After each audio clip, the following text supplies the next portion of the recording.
Yes. Hare Krishna, everyone. Welcome back to the Bhagavad Gita Study Circle. We are in the 169th session of the Bhagavad Gita Study Circle. We have come a long way and we are discussing chapter number 17. We had some gaps last week, but then we will continue from where we had left. We were discussing chapter 17 and we had discussed until verse number 16, incomplete. Yeah, so we will continue. But before that, let us all join our palms and chant the pranam mantras that will be displayed on screen. So kindly join your palms and chant along with me the pranam mantras.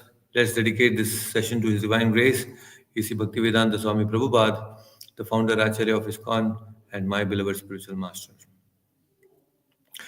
Namo Om Vishnupadaya Krishna Prishtaya Bhutale Srimate Bhaktivedanta Swaminiti Namine Namaste Saraswate Deve Gauravani Pracharine Nirvishesha Shunyavadi Pashyat Deshatarine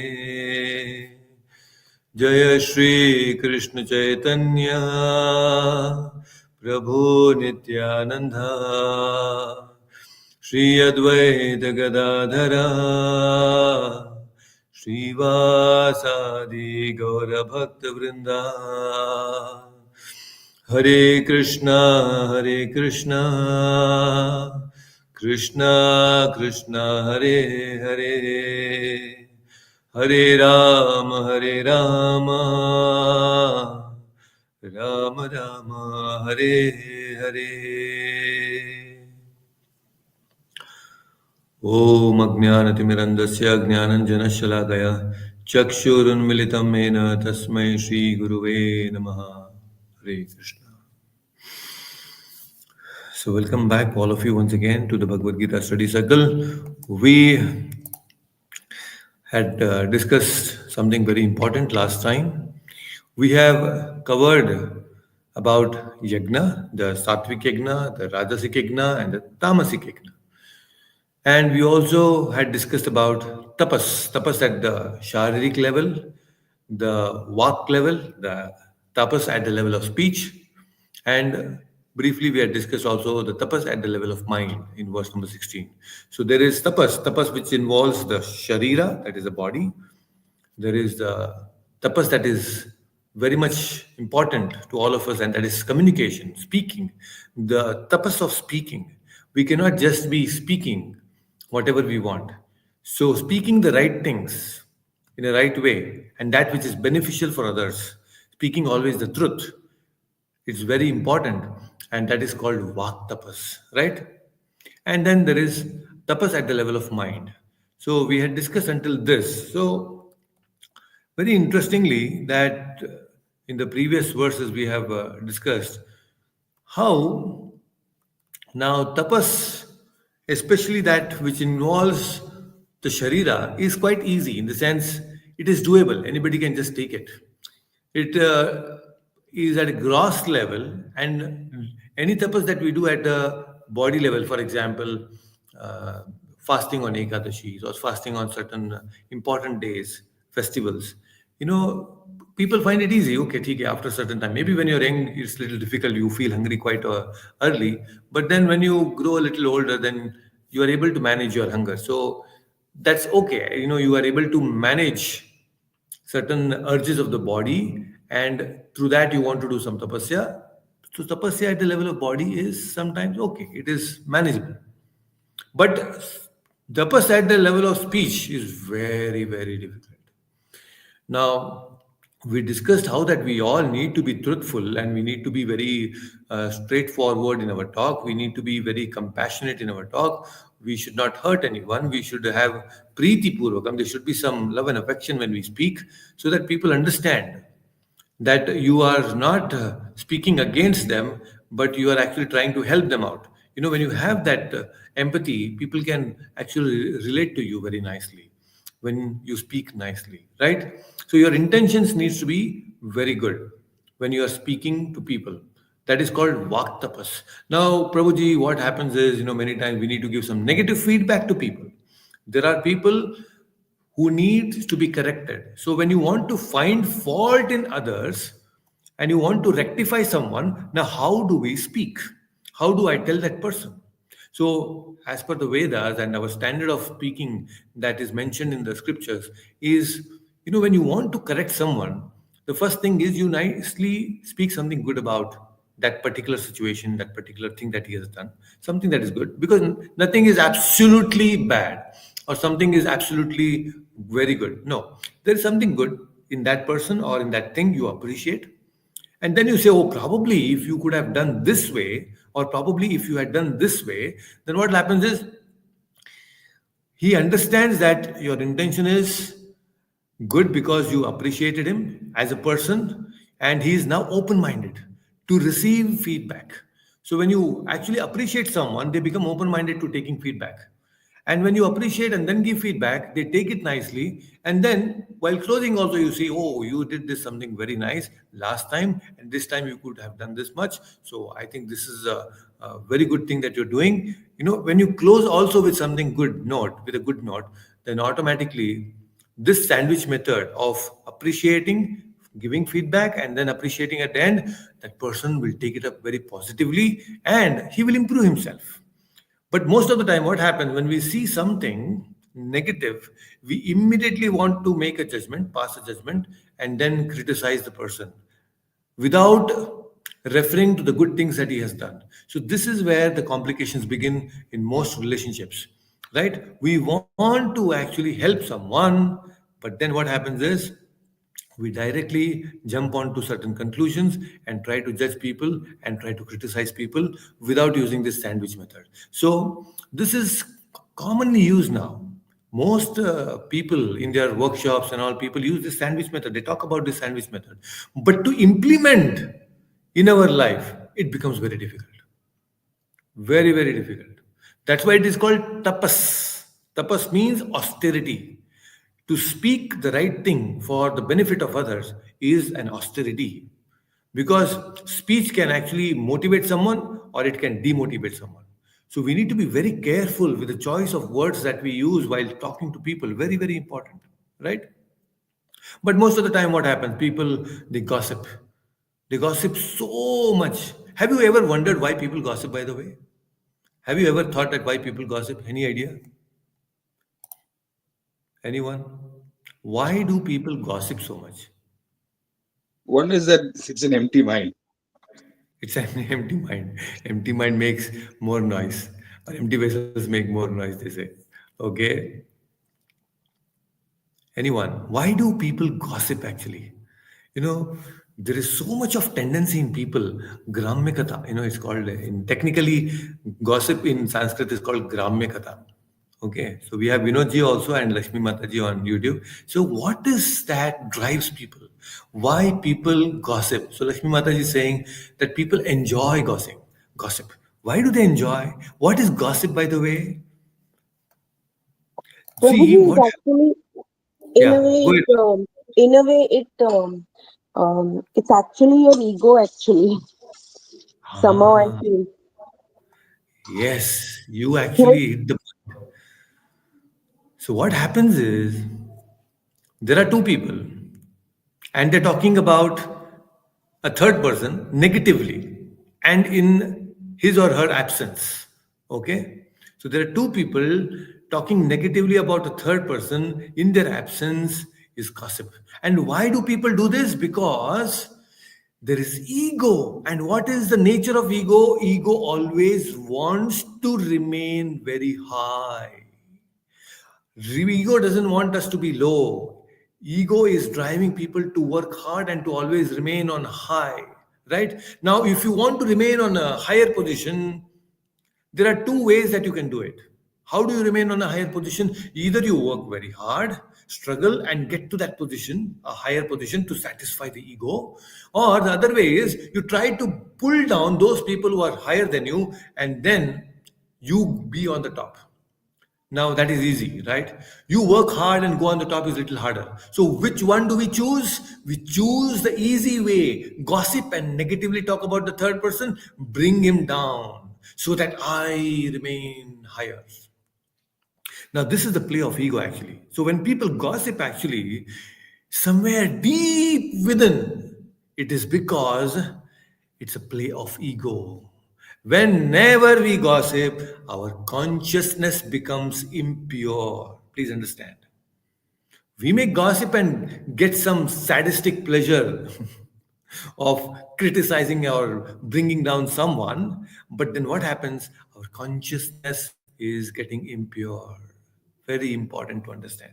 So people should know, like Lakshmi Mata is saying, it is a cheap thrills to their minds. Yes, people want some, thrill. They want to get on the top by pulling down others, and that is a wrong way.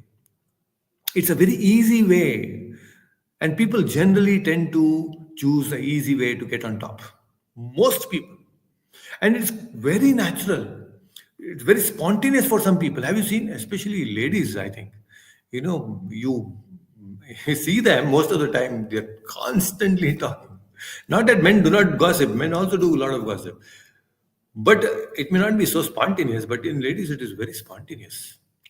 It is a psychophysical nature, nothing, no offense to anyone. But I'm just saying, it is quite natural to talk about the third person. Lot of, talk about this to someone, go and talk to that person about this person, A, about B, about C, about D. Constantly people gossip. They mix so many things. Very dangerous. And what is happening? By gossiping, our mind is polluted.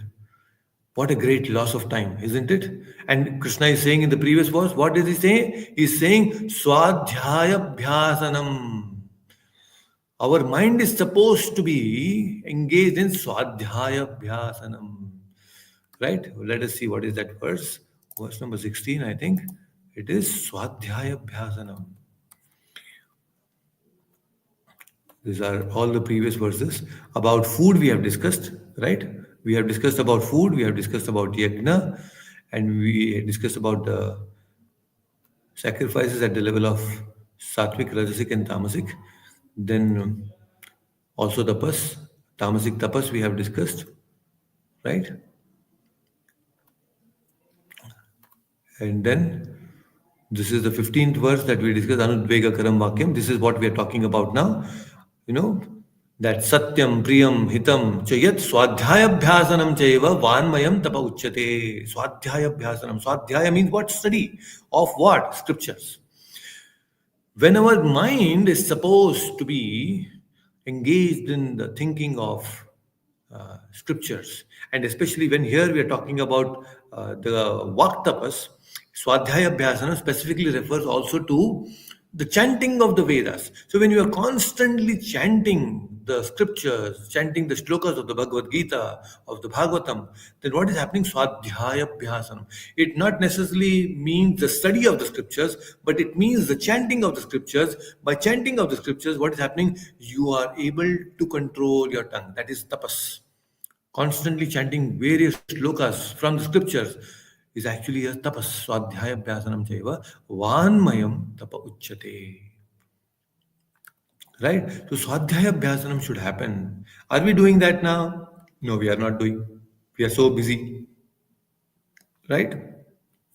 Then what is Krishna saying in the next verse now?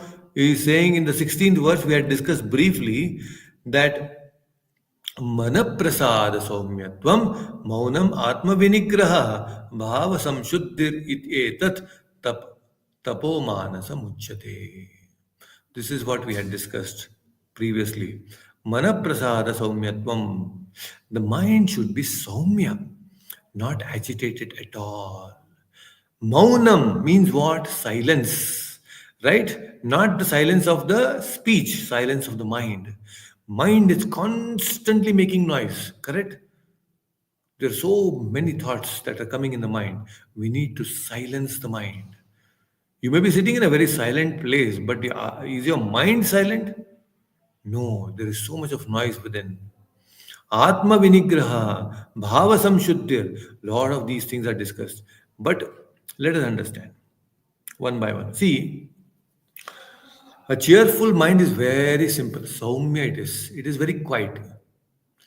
And when is the mind quiet? See, we all have a mind, right? Each one of us, we have a mind.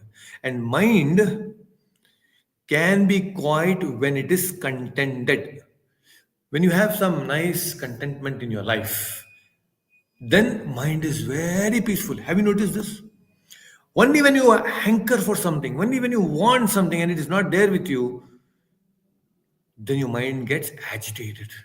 So whenever you have something, you're contented, your mind is peaceful, very peaceful. So when we are fully convinced, completely convinced that everything is fine, everything is under the control of the Lord, you will automatically be peaceful. Your mind will be peaceful because you know that I'm not in the control. Krishna is in control of everything. So, whenever you have a solution for something, your mind becomes peaceful. Suppose you're trying, mathematical problem is there and you're trying to solve it and you're not getting it, your mind is agitated. Oh, I'm not getting it, I'm not getting it. And moment you get that solution, yes, finally I got it. At least for that problem, when you get the solution, your mind is contented. Your mind becomes peaceful now. So when you actually understand the problem situation of life and when you get the solution for life, wow, your life is completely peaceful. It becomes quite automatically. So that's why what is Bhagavad Gita doing is Bhagavad Gita is actually trying to give us the solution of life, solution to all the problems of life. And when we get that solution properly, your mind becomes very contented. It becomes quiet, right? It becomes very cheerful. It becomes soumya. So when our mind becomes spiritual, it becomes quite automatically. You are not agitated by anything now. Right? Now, Prabhuji, mind also becomes very quiet when we sleep. Yes, it becomes sleep. You sleep and your mind is quiet. Right? You completely is quiet. If you're dreaming, then again your mind is somewhere involved. But if you're not dreaming, you get a deep sleep, then your mind is, you know, quiet. Sometimes people don't want to do anything, they're very lazy. At that time also mind is not working, they're simply quiet. Right? So we are not talking about this kind of silence where you're sleeping or you are lazy and the mind is not working. Not that kind of silence. Silence out of wisdom is what we are talking here. When your mind is silenced with wisdom, that means even the most agitated situation in your life will not disturb your mind because you have wisdom, not just the knowledge, but you have an experience of that knowledge. When you have that kind of wisdom with you, your mind is silenced, and that wisdom is required. So that is why we say that you need to understand the knowledge and then implement it. And when you have that wisdom of that knowledge, then you see you will have a different level of silence in your mind. Very, very special. And actually, why do we need a silent mind, by the way? We need a silent mind because only a mind which is silent can contemplate on higher truths. If you don't have a silent mind, how can you think of something higher? Because mind is agitated, it will be thinking of something which is lower, right? So only when you silence your mind with wisdom, you can think of higher truths. It's very important, right? And when you're thinking of higher truths, what it means, your mind is engaged, but it is silenced from all material things. This is what we mean. Silence the mind means you're silencing it from thinking about all the material things so that you can contemplate on higher spiritual truths. This is what is important. When a clean slate is there, it's very easy to write. But when you have a slate which is fully jammed up with so many things are written, you need to erase it first and then you can write. Correct? So, similarly, when our mind is so agitated, you cannot think of higher things, spiritual truths. So, we need to actually stabilize our mind, it satisfied, make it contented, so that you can think of higher truths. Very, very important, right? At least for some time, In a day, we should sit quiet and try to silence this mind by chanting the Hare Krishna mantra. Very important. How do we do that? Chant and hear, chant and hear, chant and hear. When you hear the holy names and you are fully focused on the holy name, your mind is actually becoming silent. Although it is listening to the spiritual names of the Lord, it will become silent from material things. Right? So this is very, very important. And then Krishna also is talking about what? Atma vinigraha. See, Atma vinigraha. Maunam is done, then Atma vinigraha. Now, what is Atma vinigraha? Control over the mind. Atma vinigraha. Control over the thoughts. Control over the mind means control over the thoughts. Why? Because mind means what? It is the flow of thoughts, right? Mind is having, what is the function of the mind? It is generating thoughts. Constantly it is generating thoughts. So flow of thoughts. So control of the mind means what? Control over your thoughts. Very, very important.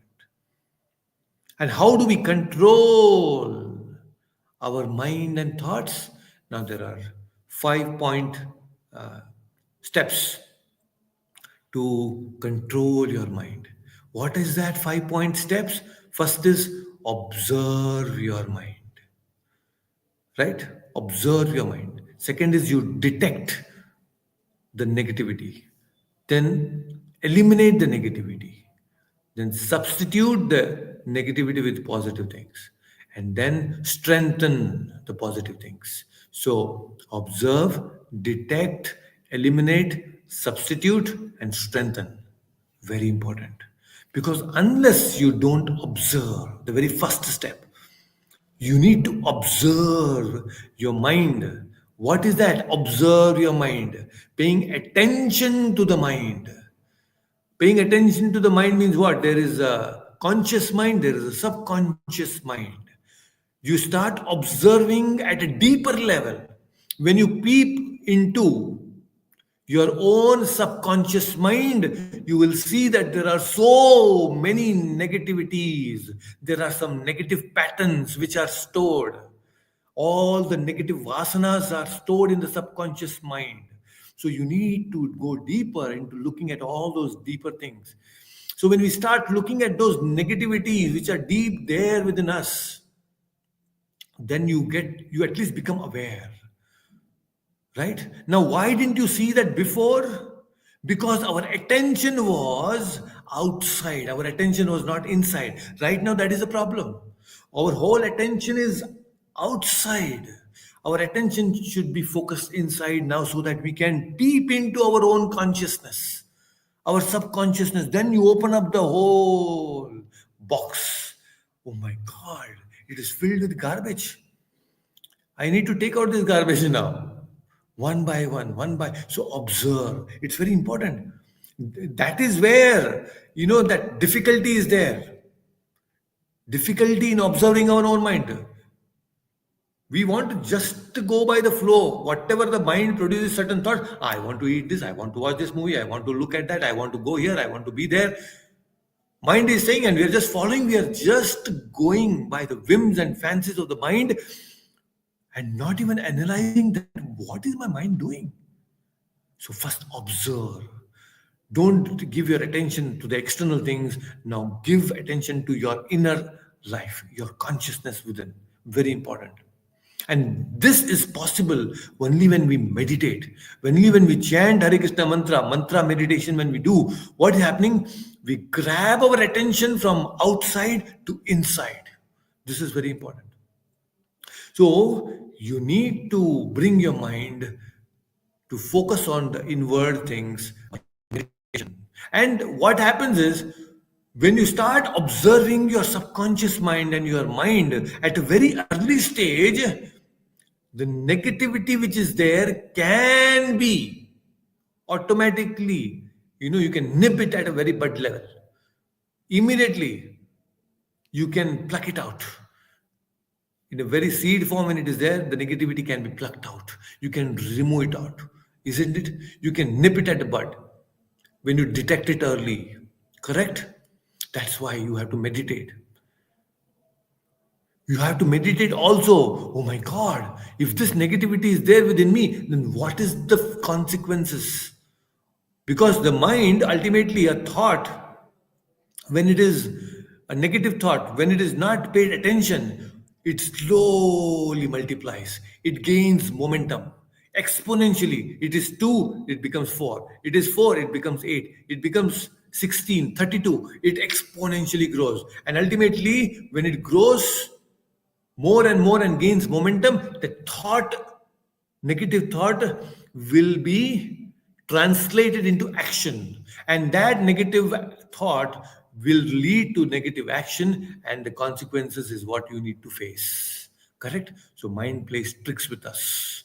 So, that is why we need to detect. So, observe. The very first step is observe your mind. See what is happening. How do I observe? Meditate, chant. Mantra meditation is the best way to focus inwards. Because you need to know how a negative thought can actually bring in suffering to our life. We can attract a lot of suffering if we have all the negativity within us. Please understand. Suffering is not because of others, it is all because of our own mind. Others are just nimitta sometimes. But when you are actually looking deep within, you will see it's all because I'm suffering because of my own consciousness. So when we are in pain, then it rings an alarm. Oh my God, so much pain is there in my life. I need to ask a solution now. So sometimes pain makes you think of a solution, at least makes you think to seek for a solution. So pain is also required sometimes so that we become alert and look into, oh, where am I going wrong? Correct? So first thing is observe your mind, very carefully analyze, observe, and detect it at a very early stage. The early you detect, the better it is.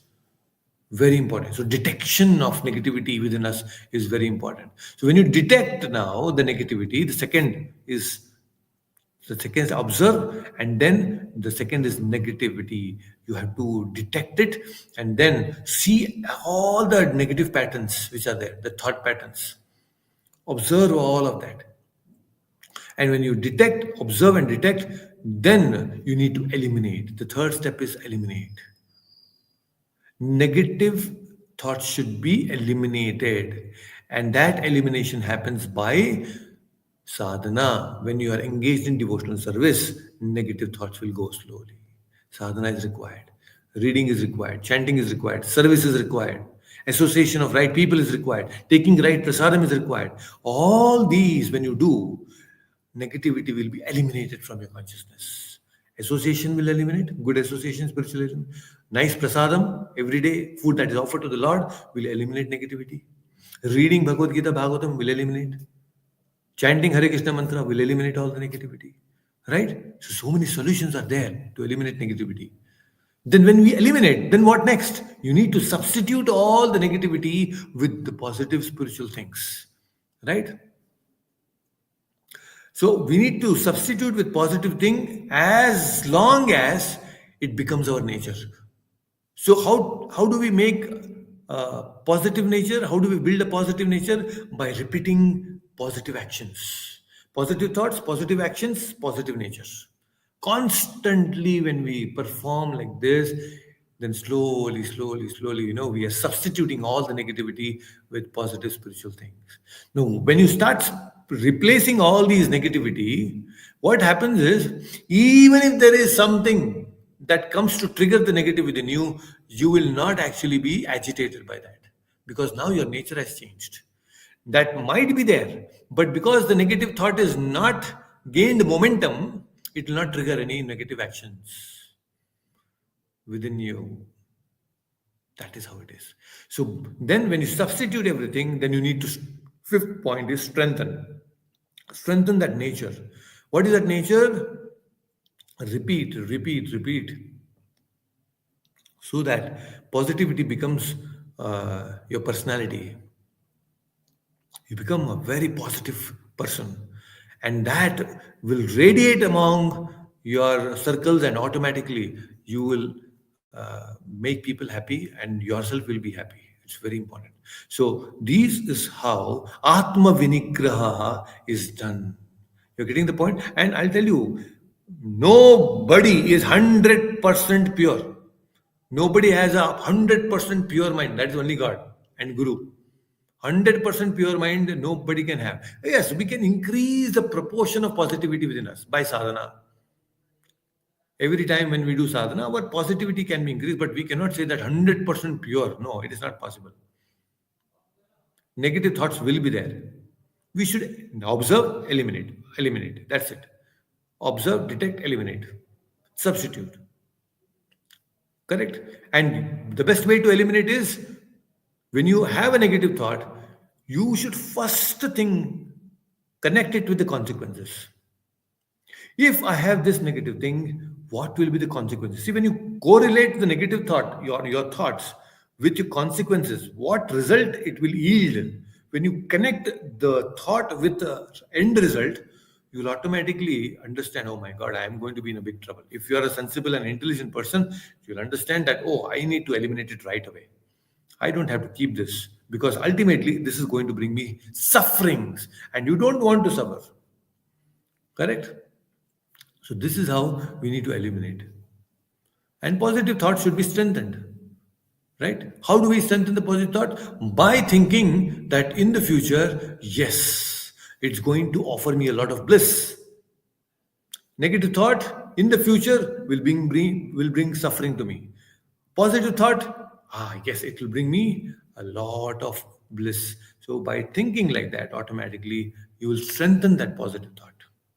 Then, Maunam is done, Atma Vinigraha is done. Then what it is? Bhava Samshuddhihi. Bhava Samshuddhihi is very important. Please understand. What is Bhava Samshuddhihi? Purity of intention. Now, this is very, very important. Mere positive action or good action is not enough. Mere action in goodness is not enough. Many people think that, oh, I'm performing a lot of good things, Prabhuji. I go and give charity. I go and help people. I do social service. I do a lot of good things. Good action is good, but what is your intention? Intention also should be pure. There should not be any personal interest. When you do a good action, what is your intention? Are you seeking some personal interest? You want some money? You want some name and fame? Then your good action has no meaning because ultimately you're doing it for your own personal gain. But no, Prabhuji, I want to do all these good things because I want to love Krishna. I want to serve Krishna. I want to become pure person. Then what happens? This is bhava samshuddhi. You are doing good action with the good intention. So action and intention both are important. Right? This is very important. So bhava samshuddhi means purity of intention. Many people do a lot of good things, but their intention is name, fame, and all of that. So that is not bhava samshuddhi.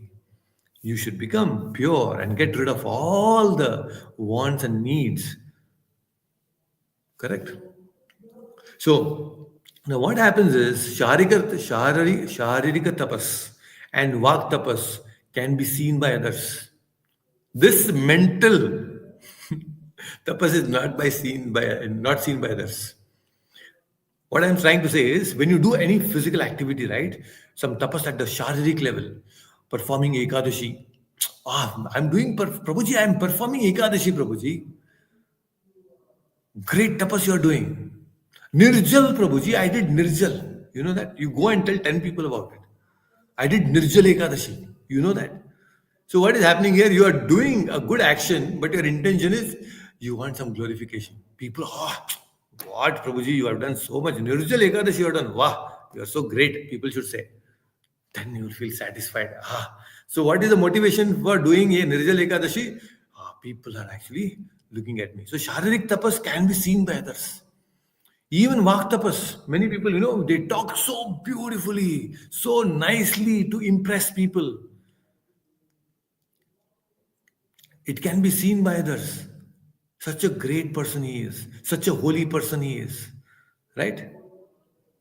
People appreciate all of that.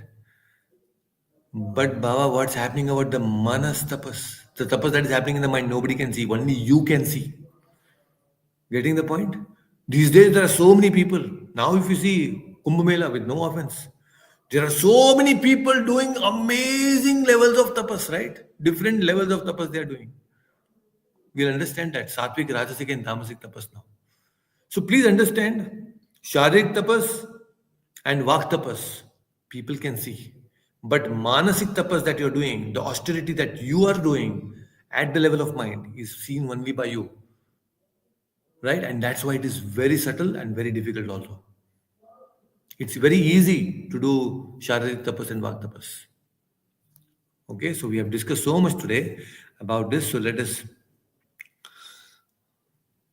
So Lakshmi Mata is saying, government, once we keep it happy, uh, we are at peace. Fight starts when we resist. Yes, that happens when our mind is agitated, right? So today, Dave, unmute yourself. Let's chant the verse for today. Verse number 17. We had covered until 16 last time, and let us chant the verse number 17. श्रद्धया परया तप्तम् श्रद्धया परया तप्तं तपस्तत्त्रिविधं नरहै तपस्तत्त्रिविधं नरहि अफलाकाङ्क्षिभिर्युक्तैः अफलकाङ्क्षिभिर्युक्तः सात्विकं परिचक्षते.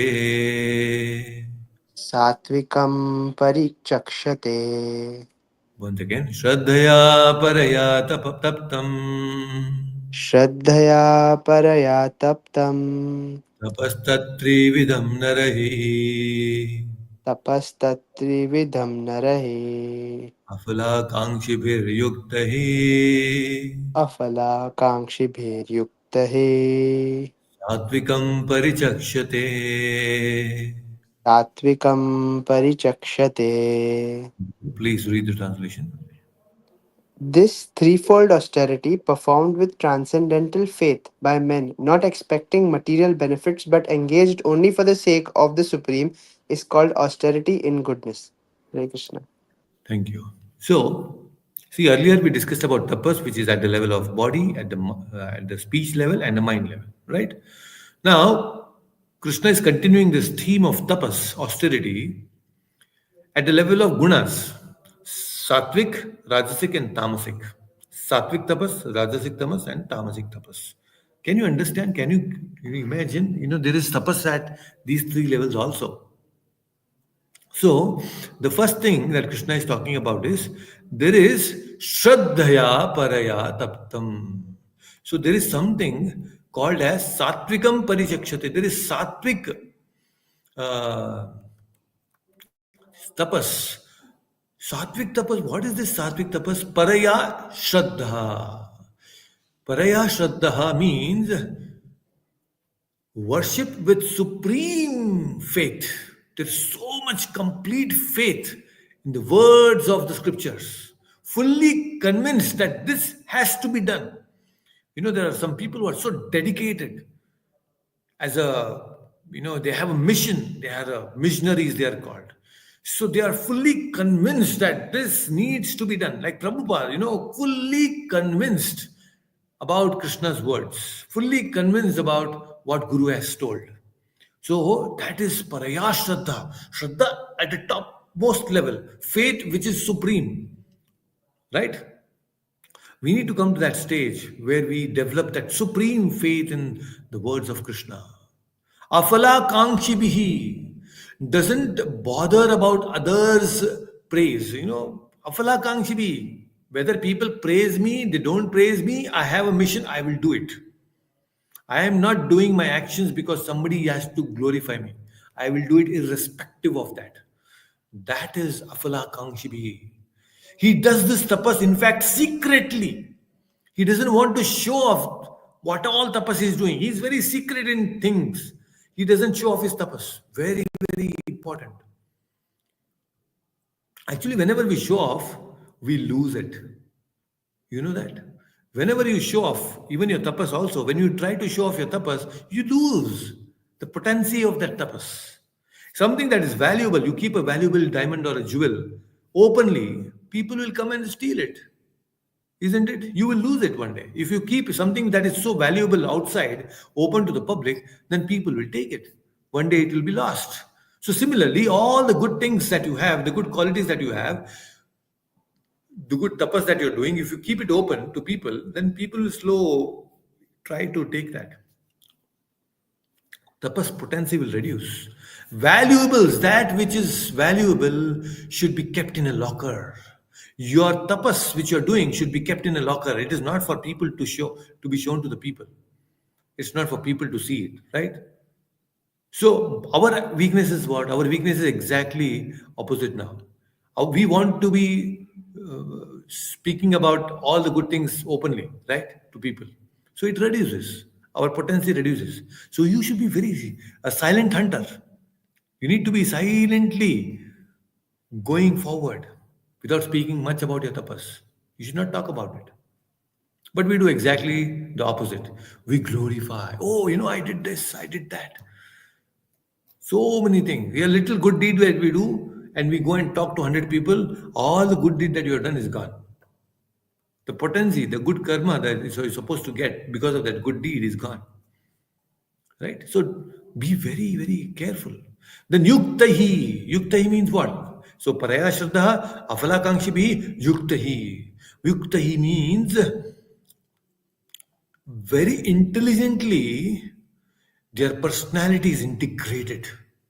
Personality integration is done. Intellect values and mind loves. You have an intellect, buddhi, you have a mind. Mind loves something, and intellect, it values something. Right? When you value something and you love something together, then what's happening is your personality is integrated. That means you value it also, you love it also, your personality is integrated. Your entire personality enjoys doing it. Tapas, getting up early in the morning at 4 o'clock, your entire personality enjoys that. Why it enjoys? Because you know the value of getting up early in the morning. At the same time, you enjoy. Your mind is enjoying it. Your intelligence is valuing it. And that's why your personality is integrated. But many times, we value, but we don't love it. Many times there are certain things that we value, but we don't love.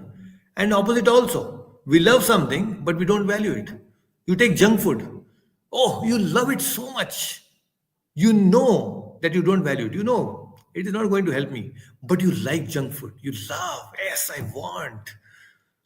But value wise, you also know that it's not going to really help you in terms of your health, right? Junk food is like that. So that means there is no personality integration. And opposite also is the same thing. You have something which is very, very nutritious. You know the value of it, but you don't like it. It is so, pale. I don't want to eat it. Bland. It is so, I don't want to eat it. It is nutritious. You know the value, but you don't love it. Right? So when such things are there, this is just an example that I give you. There are many things in life where you value but you don't love. You love and you don't value. And when this conflict is there is a personality disintegration happens.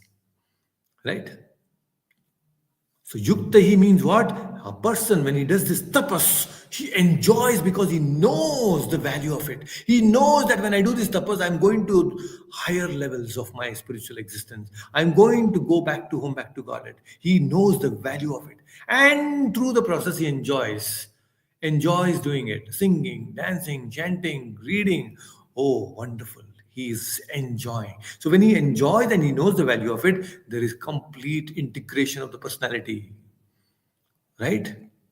This is very important. Many times, why we are not happy? Because our mind and intellect is in conflict, right?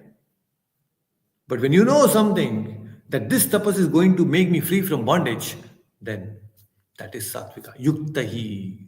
Getting the point? So this is sattvic tapas. Sattvic tapas means it is paraya shraddha. You have supreme faith in what you're doing.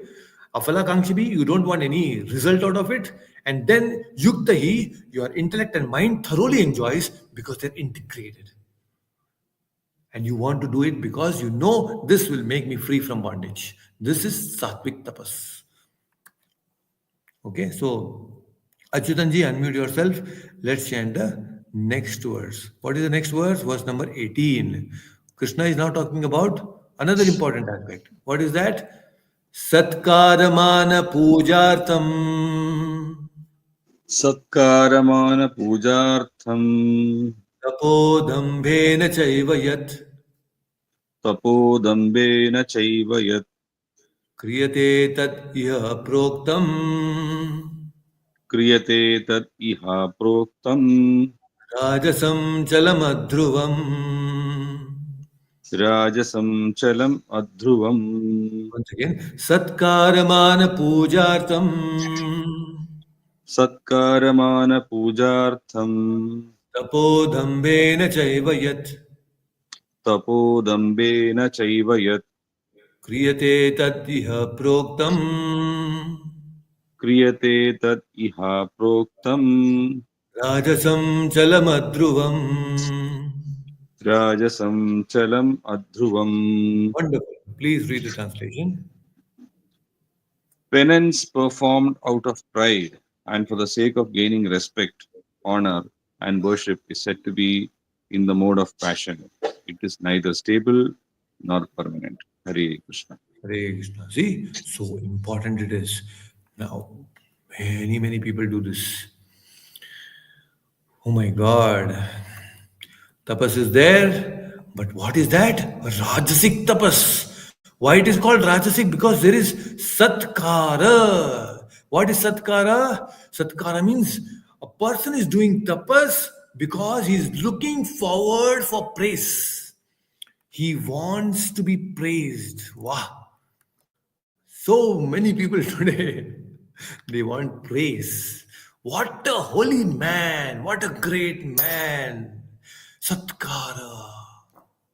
Right? They want to show off. Mana. What is that mana? Wants people to respect him. Expects people to put him a garland. When he does, go a lot of garlands, people should put him mana. So Satkara means people should praise him. Mana means people should respect him. Pujartam, people should do his pada puja. They should wash his feet. And why? Because dambena, show off. Why he wants to show off all of these tapas? Because it is rajasic in nature. He wants to show to the people how holy I am. Getting the point? It is very crucial.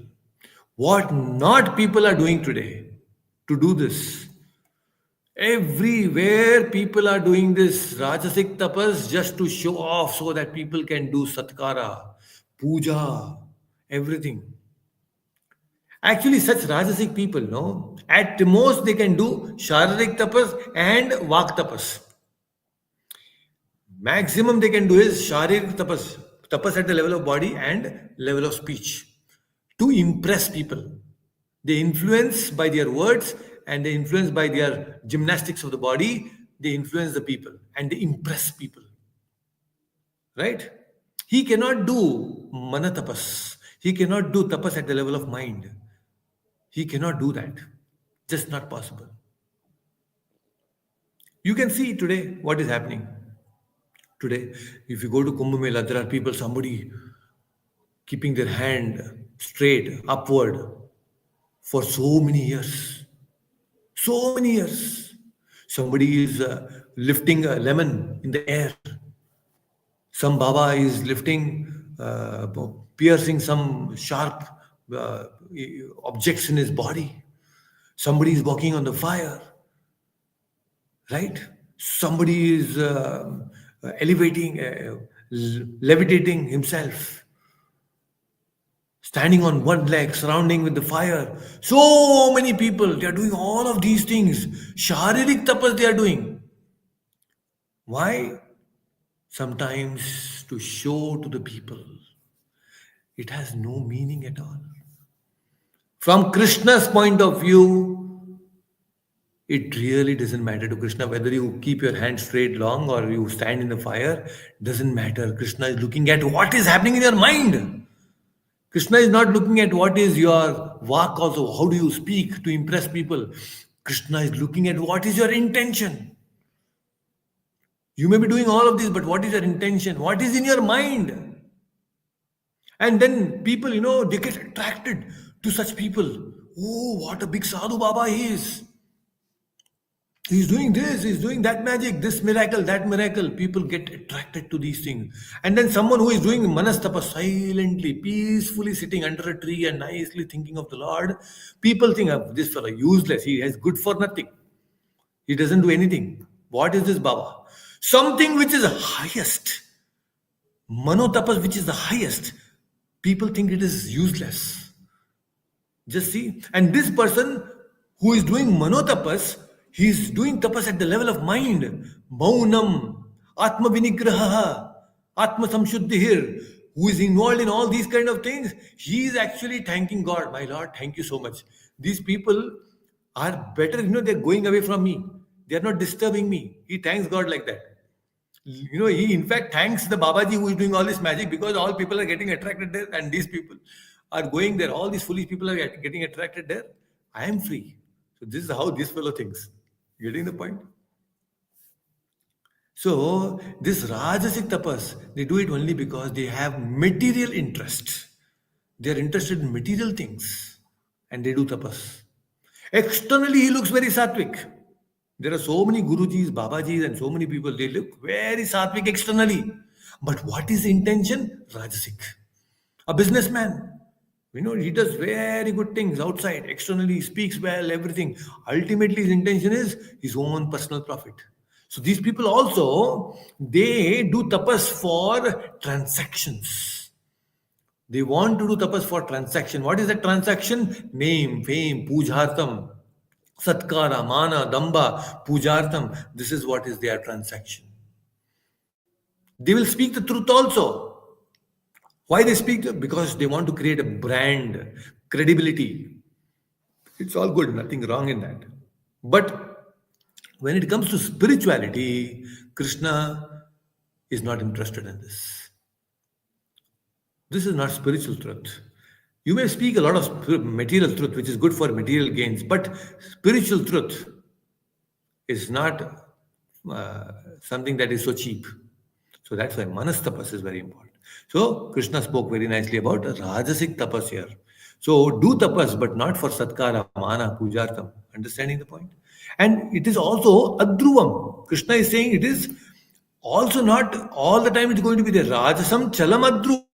Adruvam means what? It is temporary.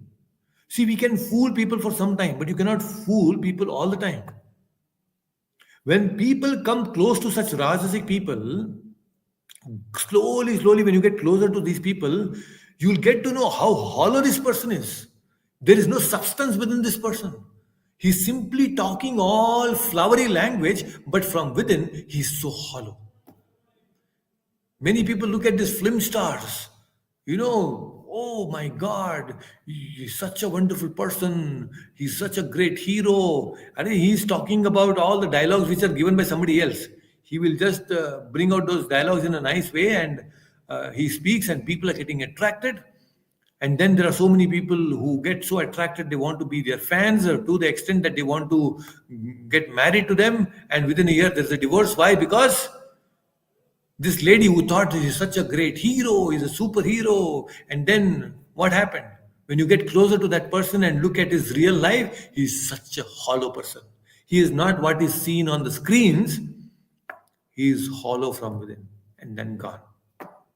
Getting the point? That happens. So when you look at these people closely, you will get to know the reality. So we should know that this Rajasic people, adruvam, they cannot sustain it for a long time, right? Then, Divik, unmute yourself. Let's chant the next verse. Yes, Verse Prabhuji. number 15. This is Tamasic. Mood grahenatmano yat Moodagrahe not mano yet. पीडया क्रियते तपः Pidaya kriyate tapaha. परस्योत्सादनार्थं वा Parachyodanartam va. तत्तामसमुद्धार्तम्. Tattamasamudahutam. Once again, मूढग्राहेणात्मनो यत् Moodagrahe not mano yet. पीडया क्रियते तपः Pidaya kriyate tapaha. परस्योत्साधनार्थं वा Parachyodanartam va. तत्तामसमुद्धारतम्. Tattamasamudahutam. Wonderful. Please read the translation. Penance performed out of foolishness, with self-torture or to destroy or injure others, is said to be in the mode of ignorance. Hare Krishna. See, such people are also there. Thank you so much. Huh? People are who perform penance out of foolishness, self torture, or destroy or injure others. Such tapas is also there. Crazy people are there in this world. Right? We can't imagine. But there are people who do tamasic tapas. And this, what is tamasic tapas? Tapas that which comes out of his own mind, whims and fancies, I can say. Out of his own mind, he creates certain tapas, which is not mentioned in the scriptures. He creates his own way of doing tapas. And why he does that? Because he wants to do something extraordinary. Extraordinary by giving some pain to himself. Like I told you, example, standing on the legs, raising hands, all giving pain to the self, torturing themselves. Why people do that? Because they want somewhere that people should know that I'm doing tapas. The concept of tapas in people's mind is what? The concept of tapas in the society is that the greater torture you give to the body, this fellow is greater Baba. Getting the point? People get attracted. No, oh, he's hitting himself with the whips. And then so many people do their babas, and they do a lot of torture to their self-torture. They do. They pluck out hair, they pluck out their beard, and so many things they do. It's very, very painful.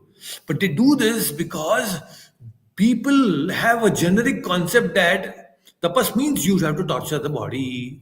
But what Krishna is telling, Krishna is calling them by a beautiful name, Moodaha. Krishna is telling Moodaha, foolish people. See how Krishna is so clear. He is not really appreciating whether you are standing on one leg or one hand or this or that or nothing like that. Krishna for him doesn't matter. He doesn't want all of these. Krishna is very clearly telling such people are moodas, only torturing their bodies.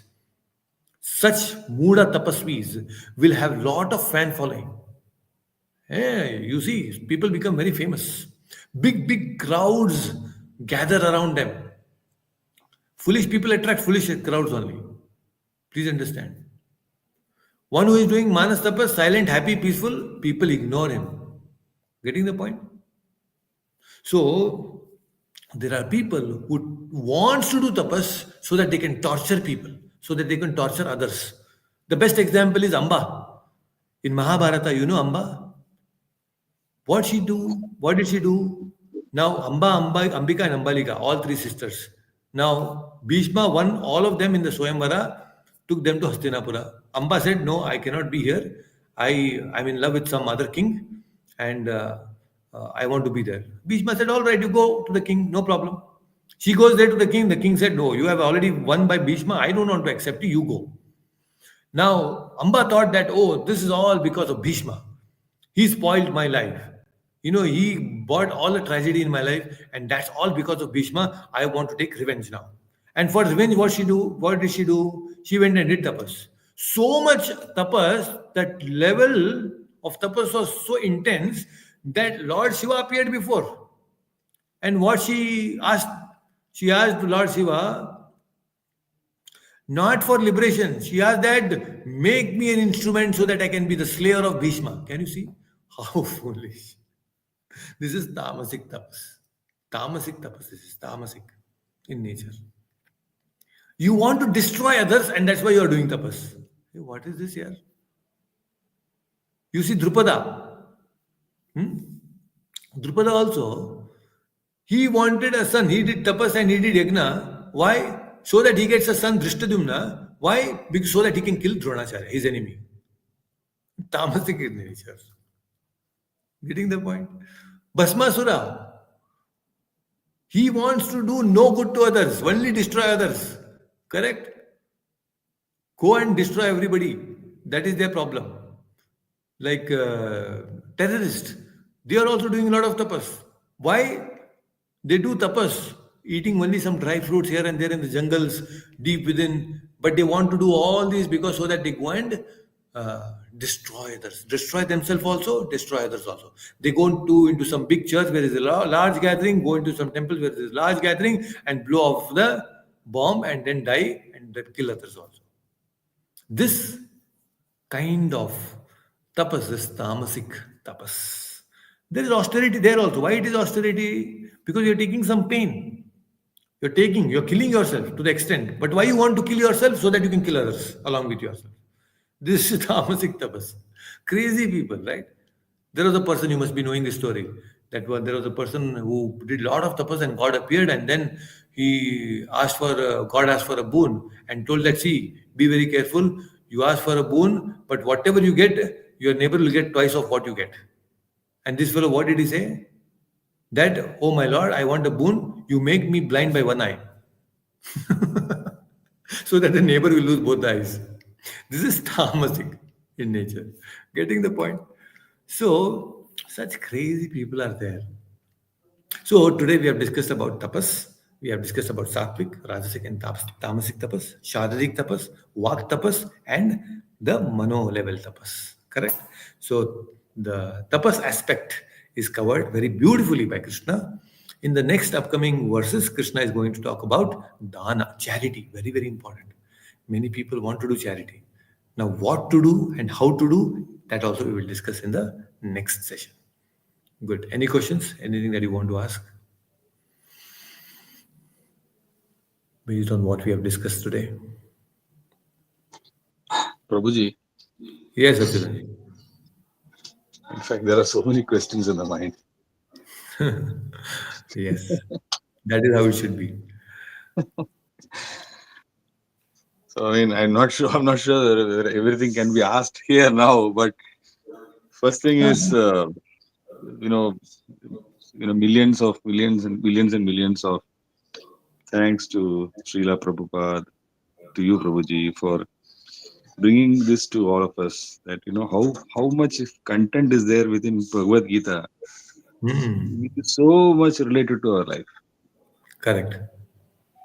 and it just shows God not only created us, but He also told us that these things are there. Although maybe it is for us, some of us it is coming pretty Yes. late in our life. Maybe we have experienced, but it is that we are just coming to know that God has already shared this with Arjun during his conversation, that these things are there. Yes. But the youngsters in this group are lucky; they are getting it very early in their life. Correct. It is just amazing. Yeah, very true. So, just knowing and implementing it step by step, I think it will really make our life very blissful. And actually, there is uh, no age bar for learning, actually. And That is true. That is true. when we come to this point, and the best part of Krishna consciousness is, although we have taken it up a little late, the best thing is we need not be late in our purification. Yeah, yeah, sure, sure, bro. Sure. That is So, absolutely right. in fact, if we take this Bhagavad Gita, like Krishna told about the Satvik tapas, right? Fully convinced, now also, no matter what age we are in, but if we get fully convinced that yes, that Lord has given everything to us and we need to be completely dependent on the Lord, if that conviction is there, then the end result is guaranteed. So this is the speciality of Krishna consciousness, that Prabhupada guarantees that if you are fully convinced and take up this spirituality 100%, then no problem. You will still get the end result. So ultimately, we are interested in what? We are interested in the end result. End result is I want to go back to God. Now it doesn't matter now. Okay, it's late is late, gone is gone. What do I have? I have this time given to me in this lifetime. Now at least when I know it, let me give 100% to it. Let me completely get involved. Then what happens is you see, oh my God, that bliss and joy and happiness coming into you will flow so much that you will be thankful to God and Krishna, and you will not just be happy yourself, you will make others also happy. And this is exactly what happens. So you need to be taking this very seriously now. All of us, each one of us, right? So nice to know that you at least now we have to acknowledge even that acknowledgement that is Krishna has given us so much, created and also given us so much of knowledge. That acknowledgement itself is a great relief to us and a hope to all of us to progress in spiritual life. Right? Very good. Anything else? Any other question? Prabhuji, Yes, mother. yeah, you spoke about this self-inflicting hurt, etc., or to the body, torture to the body, etc. So, Yes. Prabhuji, I had just read some reference some time back about Lord Yes. Rishabh Yes. Dev Ji. So, Yeah. in that, he also does something similar to that, is it? But he is an incarnation of the Lord only. Yes. Rishabh Dev actually was a Digambara in the sense he did not really self inflict pain onto his body, but he was in a very isolated place. He went into the forest. He was, like you said, he's an incarnation of the Lord. He's a Amsha. There is a Lord's Amsha into him.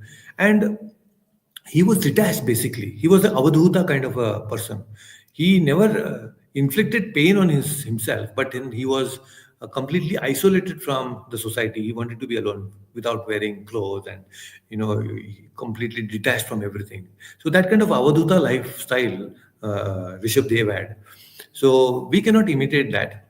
And self-inflicting pain, Krishna, that's why he's clearly saying, bro, Krishna is saying that you need not do that. See, this body is a wonderful gift that Krishna has given to all of us. So you need not artificially try to torture it. You do what is mentioned in the scriptures, that is fine. No Yes. problem. But you do something which is not mentioned in the scriptures, then Krishna doesn't sanction that. Krishna has definitely mentioned some tapas for the Sharira also. So we cannot even go to that extent to these days. In Kali Yuga, it is not just possible. If we just follow Ekadashi perfectly every 15 days, that is a great tapas for us. Fasting Yes, on Praveen. So I wanted to actually ask you the yeah, followers, because in the Jain people actually yeah, consider Lord Rishabh Dev as the yes, origin, right? So yes, then yes. they do these kind of things where they pluck the hair out and all, right? That's Not a why I problem. was referring. I'm Yeah. right actually. Because now that is, see, actually what happened, they are not following Rishabh Dev. What happened, Rishabh Dev was Lord incarnated. But then there was the imitation Rishabdev who came, who Okay. adopted, who adopted the same name as Rishabdev, and he exactly followed what Rishabdev did. There is like Kapila Muni also. There is a Lord's incarnation Kapil Dev, and his another uh, imitating Kapil Dev also came, who gave the Okay. Sankhya Yoga in a very materialistic Mayavada philosophy. So similarly, Rishabh Dev also, there is original Rishabh Dev and there is a duplicate Rishabh Dev, and then Okay. duplicate Rishabh Dev is one who actually created this Jainism and people started following him. Oh, okay, okay, okay. Yes. I didn't know that. Yeah, this is how Fine, it fine. is. Yes, Prabhuji. Because when I read about that Rishabh Dev ji in the reference of Bhagavatam, he was a Yeah, very, very elevated soul. He was within himself, and he yeah, had he was a totally different correct. person. Correct. Good.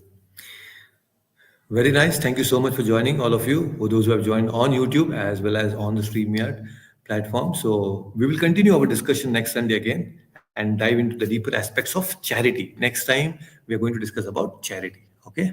Take care. Hare Krishna. Hare Krishna, Prabhuji. Hare Krishna.